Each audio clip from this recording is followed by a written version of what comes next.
High to all. So ఈ వీడియోలో వచ్చేసి జూన్ 10న ఎగ్జామ్ ఎవరెవరికి జరుగుతుంది, అట్లాగే వాళ్ళకి ఆన్సర్ కీ అనేది ఎప్పుడు రిలీజ్ అవుతుంది దానికోసం మాట్లాడుకుందాం. సో ఫస్ట్ వచ్చేసి సెషన్ 1లో చూద్దాం. హ్యుమానిటీస్ అండ్ సోషల్ సైన్సెస్, అట్లాగే కామర్స్, జువాలజీ. సెషన్ 1లో వచ్చేసి 9 AM to 10:30 AM వచ్చేసి వీళ్ళకి ఎగ్జామ్ జరుగుతుంది. అట్లాగే జూన్ 10థ్లో సెషన్ 2లో చూసుకున్నట్టయితే కంప్యూటర్ సైన్స్, ఫిజికల్ ఎడ్యుకేషన్ అయితే ఉందన్నమాట 12:30 to 2 PM వరకు. సెషన్ 3లో చూసుకున్నట్టయితే ఎకనామిక్స్, అట్లాగే లైఫ్ సైన్సెస్ ఉంది. సో ఈ టైమింగ్స్ వచ్చేసి ఈ ఎగ్జామ్కి టైమింగ్ అనేది 4 PM to 5:30 PM అయితే ఉంది. సో ఈ 3 సెషన్స్లో ఉన్న వాళ్ళకి ఆన్సర్కి ఎప్పుడు రిలీజ్ అవుతుందనేది చూద్దాం. సో ఇక్కడ మనం చూసుకున్నట్టయితే సో జూన్ 10th అని రాసిన వాళ్ళకైతే మాత్రం 12th జూన్ అయితే మాత్రం ఆన్సర్ కీ అనేది 5 PMకి వెబ్సైట్లో అయితే రిలీజ్ చేస్తారు. సో మనం వెబ్సైట్లో అయితే చూసి మన ఆన్సర్ కీ అనేది మనం డౌన్లోడ్ చేసుకోవచ్చు.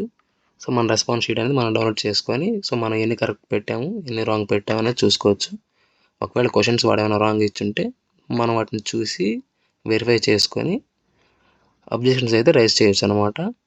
సో ఆన్సర్ కీ అనేది అయితే వచ్చేసి మనకి జూన్ 12న 5 PMకి అయితే రిలీజ్ అవుతుంది.